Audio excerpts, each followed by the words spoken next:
TV हटा ससुराल में। महक अपनी सास सुलोचना, ननद रुचि, पति आलोक और 2 बच्चों के साथ रहती थी। एक दिन महक अपने बच्चों को स्कूल से मारते हुए घर ले आती है। ये देखकर महक की सास कहती है, अरे बहू ये क्या है? क्यों तो इन बच्चों को मार रही है? ऐसा भी क्या कर दिया है इन्होंने? माँ जी मैं तो थक गई हूँ और इतनी जगह से ट्यूशन भी बदल लिए। घर पर पढ़ने को कहती हूँ तो इन्हें पढ़ना नहीं। समझ में नहीं आता मुझे कि मैं इनका करूँ तो क्या करूँ। अरे पर हुआ क्या? इतनी गुस्से में क्यों है? किसी ने कुछ कहा है क्या? आज मुझे इन दोनों के स्कूल में बुलाया गया था। दोनों की टेस्ट के रिजल्ट्स दिखाए, दोनों के ही अंडे आए। इनकी तो मैडम भी अब मुझे बोलने लगी, अगर ऐसा ही चलता रहा तो इन्हें स्कूल से निकाल दिया जाएगा। और मारने से क्या दोनों ठीक हो जाएंगे? ऐसा कुछ नहीं होगा। तू बच्चों की जड़ पकड़ के आखिर कारण क्या है जो ये पढ़ाई में ध्यान नहीं लगा पा रहे? मारने से तो बिगड़ेंगे ही ना। हाँ माँ जी आप सही कह रही हो, और मुझे अच्छे से पता है कि ये दोनों इतना क्यों बिगड़ रहे हैं। इन्होंने अपना एक अलग ही नियम बना लिया है कि स्कूल से आएंगे टीवी देखने लग जाएंगे, और टीवी से ध्यान हटा तो फोन। अब से टीवी बंद, फोन बंद। अब ना वाईफाई का रिचार्ज होगा और ना ही डिश का। अब बताती हूँ मैं इन्हें। अरे बहू टीवी वाईफाई क्यों बंद कर रही है? घर में और लोग भी तो है ना, हम भी तो टीवी देखते हैं ना। माँ जी कुछ दिनों तक अब सबको खुद पर कंट्रोल करना ही होगा। इन नालायकों के एग्जाम आ रहे हैं, अब इनका कहीं भी ध्यान नहीं जाना चाहिए, इसलिए अब से ये बस पढ़ाई करेंगे और कुछ नहीं। महक बच्चों की वजह से वाईफाई और टीवी दोनों ही बंद करवा देती है। शाम के समय महक की ननद अपने कॉलेज से घर आती है और टीवी चलाती है, लेकिन जब टीवी चलती नहीं तो वो अपनी माँ और भाभी को बुलाने लगती है। माँ भाभी टीवी क्यों नहीं चल रही? आज मेरे मनपसंद सीरियल का महा एपिसोड है, मुझे देखना ही है। और पता नहीं आज क्या हो गया है टीवी को। हुआ कुछ नहीं है, मैंने टीवी ही बंद करवा दी है और अब इंटरनेट भी नहीं है। बच्चे बहुत बिगड़ रहे थे, पढ़ाई नहीं कर रहे थे, उनके नंबर कम आने लगे, इसलिए मुझे ये सब करना ही पड़ा। महक की बात सब सुन तो लेते हैं लेकिन मानने को तैयार नहीं थे, क्योंकि घर में हर किसी को टीवी देखना पसंद। ऐसे ही कई दिनों बाद रुचि और सुलोचना दोनों बाहर विमला के घर जाती हैं और टीवी देखने लगती है। ये देखकर विमला कहती है, अरे आज दोनों माँ बेटी मेरे घर कैसे आ गए? क्या बात है, कुछ देने आए हो क्या? तुझे तो हमेशा कुछ ना कुछ लेने की ही पड़ी रहती है। अरे कभी तो बोल दिया कर कि आज मैं कुछ दूंगी, लेकिन नहीं, तू तो जब भी मुंह खोलेगी यही कहेगी, आज कुछ दे ही दो। अब इसमें गलत क्या बोल दिया मैंने? तुम दोनों माँ बेटी एक साथ मेरे घर आए हो तो सोचना तो बनता ही है ना कि बिना काम तो आओगे नहीं। मम्मी सही कह रही है, हम तो वैसे ही आए हैं और यहाँ टीवी चल रही थी तो सोचा अब टीवी भी देख ले। बड़े दिनों बाद टीवी के दर्शन हुए हैं हमें। बड़े दिनों बाद क्यों? तुम्हारी टीवी खराब हो गई है क्या? तुमने तो इतनी महंगी टीवी ली थी, पूरे मोहल्ले में सबसे ज़्यादा महंगी टीवी तुम्हारी तो थी। अब टीवी इतनी जल्दी खराब हो गई? इससे अच्छा तो मेरी ये सस्ती वाली टीवी ही ठीक है। अरे नहीं नहीं आंटी, ऐसा कुछ नहीं है। वो तो हम इसलिए आपके यहाँ टीवी देख रहे हैं क्योंकि हमारे टीवी का रिचार्ज खत्म हो गया है। और तुझे तो पता है ना मैं कितनी बड़ी शौकीन हूँ टीवी की। बिना टीवी देखे मुझे खाना ही नहीं पचता, फिर भी इतने दिनों से खाना पचा रही हूँ मैं। अरे जब टीवी भी खराब नहीं हुई तो दिक्कत क्या आ रही है? अपने घर में क्यों नहीं देख रहे दोनों माँ बेटी? बहू ने घर से निकाल दिया क्या? इतनी भी बुरी नहीं है भाभी, लेकिन हाँ इतनी भी अच्छी नहीं है। पता नहीं क्या खुद को समझती है। अब आप ही बताओ आंटी, टीवी का रिचार्ज नहीं करवा रही, घर का इंटरनेट बंद करवा दिया है। और घर में वो अकेली रहती है क्या? बाकी लोग नहीं है क्या घर में? अरे सुलोचना, ये क्या चल रहा है तेरे घर में? तेरी बहू इतना सब कर रही है और तू चुपचाप देख रही है। वैसे तो तेरी बड़ी जुबान चलती है दूसरों के घर के मामलों में, और अपने घर की हालत ऐसी हो रखी है, फिर भी तेरा मुंह बंद है। अरे ऐसा क्या कर दिया बहू ने जो तुझसे कुछ बोला भी नहीं जा रहा? समझा अपनी बहू को। बात अगर कुछ और होती तो मैं बोलती भी। अब बस टीवी और इंटरनेट की बात है, इसमें मैं बोलूँ भी तो क्या। लेकिन अब ना मैं सच में तंग आ गई हूँ। खैर छोड़ो, अभी कुछ भी बोल दो तो क्या पता ये भी देखना नसीब ना हो। सुलोचना रुचि इतना बोलकर टीवी देखने लगते हैं। ऐसे ही कई दिन निकल जाते हैं। दोनों माँ बेटी अब पड़ोस वालों से बुरा भला कहने लगते हैं महक के बारे में, और ऐसे ही कई दिन निकल जाते हैं। कुछ दिनों बाद विमला और सुलोचना की दूसरी पड़ोसन सुजाता दोनों खड़ी बातें कर रही थी। मुझे तो सुलोचना और उसकी बेटी पर तरस आता है। क्या से क्या हो गया? पहले इतने ठाठ से रहते थे और अब लोगों के घर जाकर टीवी देखते हैं। बताओ। वही तो, भगवान ऐसे दिन किसी को ना दिखाए। आस पड़ोस वाले अब महक के बारे में बातें बनाने लगते हैं। कुछ दिनों बाद रुचि महक से कहती है, भाभी अब तो काफ़ी टाइम हो गया, टीवी बंद हुए, इंटरनेट बंद हुए। अरे अब तो वापस करवा दो इन सब का रिचार्ज। बच्चों का क्या है, उनको तो आदत लग गई होगी इन सब के बिना रहने की, लेकिन हमें तो नहीं लगी ना। आदत जितनी जल्दी लगती है ना, उससे ज्यादा जल्दी छूट भी जाती है। अरे आदत का कोई भरोसा नहीं है। बच्चे अभी पढ़ रहे हैं, कल को वापस टीवी इंटरनेट मिल गया तो फिर से बिगड़ जाएंगे, और मैं उनकी पढ़ाई के साथ अब कोई कॉम्प्रोमाइज नहीं कर सकती। भाभी घर में और लोग भी तो हैं। अरे हम भी तो टीवी देखते हैं ना। बच्चों को हम टीवी देखने ही नहीं देंगे, फिर कैसे देखेंगे। ये सब ना बस कहने की बातें हैं, और घर में जब टीवी चल रही हो, इंटरनेट चल रहा हो, तो बच्चे कैसे खुद को रोक सकते हैं? ये तो हो ही नहीं सकता। अब इन्हें मिलेगा ही नहीं तो क्या ही कर लेंगे। इसलिए मैंने ठान लिया है, चाहे जो कुछ हो जाए, ना टीवी चलेगी ना ही इंटरनेट। महक अब अपनी बात पर डट गई थी। कुछ दिनों बाद महक का पति अजय ऑफिस से घर आ रहा था, तभी उसे विमला मिलती है। अरे अजय बेटा, आज इतनी जल्दी ऑफिस से घर कैसे आ गया? क्या हुआ, तबीयत तो ठीक है ना? हाँ आंटी जी, तबीयत तो बिल्कुल ठीक है। वो काफ़ी दिन हो गए थे, अपने परिवार को कहीं बाहर घुमाने नहीं लेकर गया था, तो मैंने सोचा आज सबके साथ कहीं बाहर जाऊं। ये तो बहुत अच्छी बात है। ऐसे महीने 2 महीने में परिवार वालों को कहीं बाहर घूमने फिरने ले जाओगे ना, तो उन लोगों को भी अच्छा लगेगा। वैसे भी अब तो तेरे परिवार को ज़्यादा ही ज़रूरत है। क्यों आंटी जी, आप ऐसा क्यों कह रही हैं कि मेरे परिवार को ज़्यादा ज़रूरत है? अब जो देख रही हूँ वो कह रही हूँ। तेरी माँ और बहन को दूसरों के घरों में टीवी देखने जाना पड़ता है। आसपास के लोग भी यही सोचते होंगे कि कैसी बहू है, टीवी तक नहीं देखने दे रही। ये सब देखकर मुझे तो बड़ा बुरा लगता है, लेकिन अब मैं क्या ही करूँ। चल, तू तो अपने माँ और बहन के बारे में सोच रहा है। अजय विमला की बात पर ज्यादा ध्यान नहीं देता और चुपचाप घर चला जाता है। ऐसे ही कई दिन निकल जाते हैं। एक बार सुबह सुबह अजय को ऑफिस जाते वक्त पड़ोसन सुजाता रोक देती है। अरे अरे अजय बेटा, एक मिनट, मेरी बात सुनता जा। अरे सुजाता आंटी, आप ऐसे क्यों रोक रही है? क्या हुआ, कोई बात थी क्या, कोई काम है?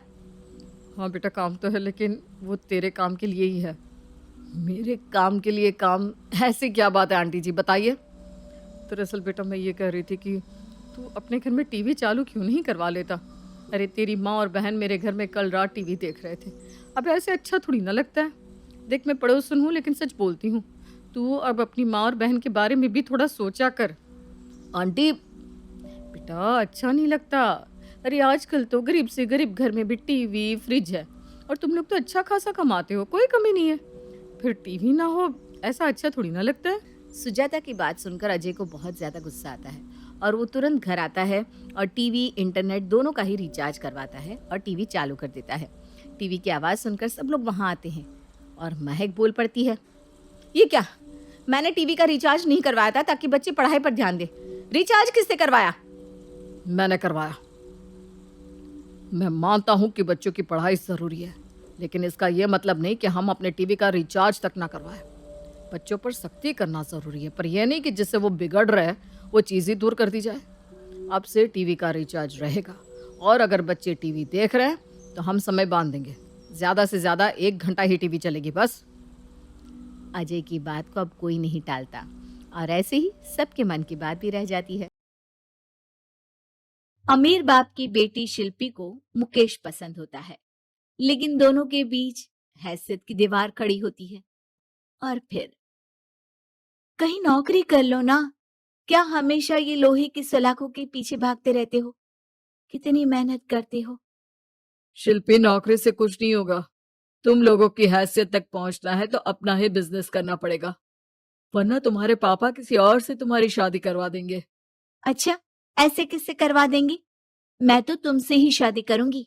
बोल दिया तो बोल दिया, बस। मुकेश उस बेचारी को समझाता भी तो क्या। दुनिया के रीति रिवाजों से काफी दूर थी शिल्पी। भले ही बड़े बाप की बेटी, लेकिन सादगी इतनी कि क्या कहना। बेटा शिल्पी, कल तुमको देखने लड़के वाले आने वाले हैं, तैयार रहना।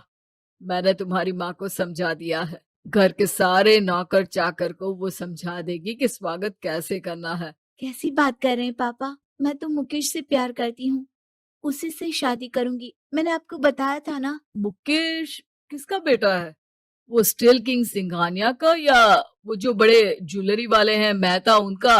नहीं नहीं पापा, अ, वो अपना ही काम करता है लेकिन एस्टेब्लिश नहीं है अभी। पापा, वो आपके पास कब आएगा? जब कुछ बन जाएगा। आप प्लीज थोड़ा सा वक्त दे दीजिए। पिता को शिल्पी की बात पर गुस्सा आ जाता है। वो उससे कुछ नहीं कहते और शिल्पी की माँ के पास जाते हैं। ये संस्कार देकर बड़ा किया तुमने शिल्पी को, और कैसे मैं किसी भिखारी के साथ उसकी शादी कर दूं? कौन है ये मुकेश? मैं जानती हूँ, बड़ा ही होनहार लड़का है। शिल्पी से बहुत प्यार करता है और शादी करना चाहता है। अरे ऐसे कैसे मैं किसी से भी अपनी बेटी की शादी कर दूं? कोई भी उठकर आए और कहे कि मैं शादी करना चाहता हूं तो मैं शादी कर दूं? कान खोल कर सुन लो, कल उसे अच्छे से तैयार कर देना, क्योंकि जो लड़का मैंने देखा है शिल्पी के लिए वो करोड़पति घर का बेटा है, समझी? लाख मना करने पर भी शिल्पी को उस लड़के से मिलवाया जाता है जो उसके पिता ने उसके लिए देखा था। देखिए, मैं किसी और से प्यार करती हूँ और उसी से शादी करूंगी। ये तो बहुत अच्छी बात है कि तुम किसी और से प्यार करती हो, क्योंकि मैं भी किसी और से प्यार करता हूँ। लेकिन शादी तो हम दोनों को ही करनी होगी, जानती हो ना, ये बिजनेस और ये सारा कुछ। शिल्पी को समझ में नहीं आता कि वो क्या कह रहा है, लेकिन वो समझ जाती है कि वो लड़का भी किसी और से प्यार करता है। पिताजी, वो भी कह रहा था कि वो किसी और से प्यार करता है। हाँ तो करने दो ना, हमने तो नहीं रोका। तुम अपना देखो, शादी के लिए हाँ कर कर गया है वो। लेकिन क्यों? अरे वो और मैं दोनों ही एक दूसरे से प्यार नहीं करते, फिर शादी क्यों कर ले? पापा, एक बार सिर्फ मेरे कहने पर आप मुकेश से मिल ले।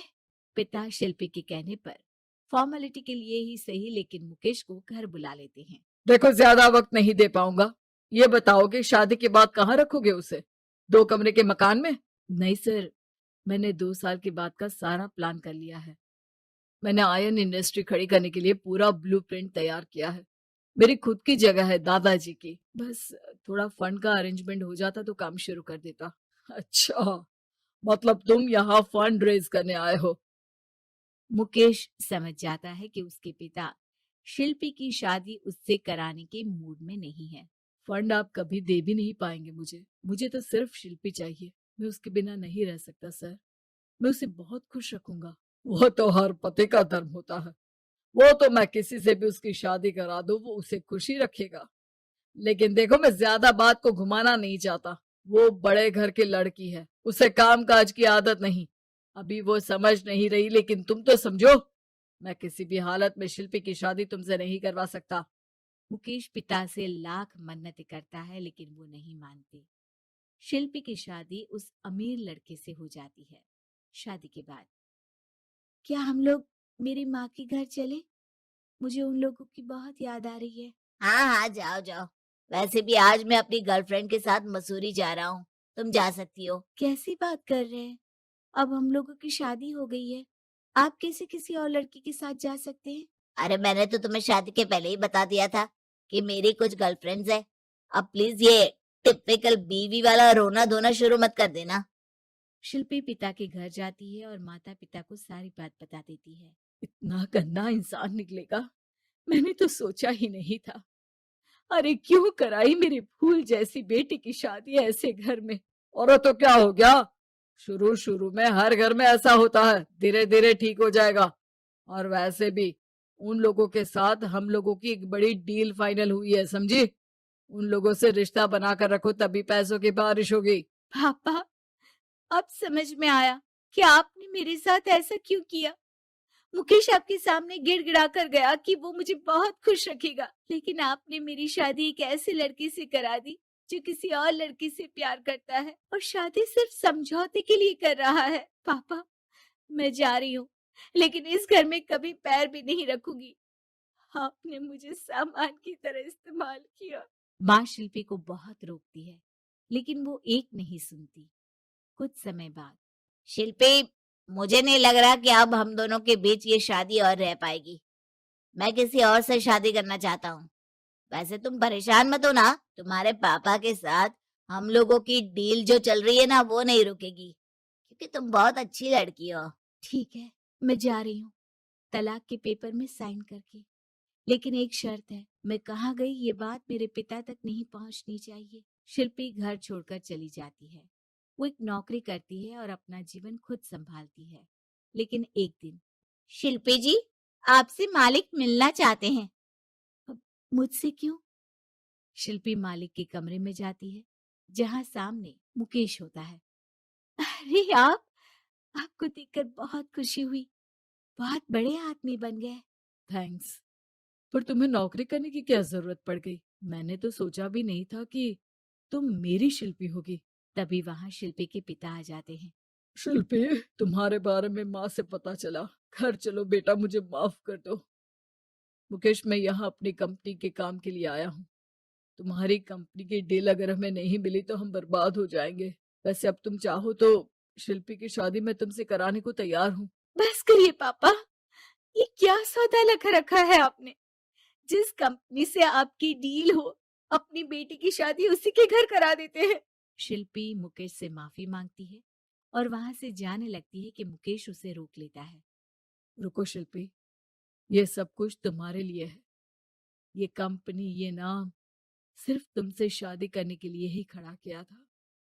मैं आज भी तुमसे बहुत प्यार करता हूँ।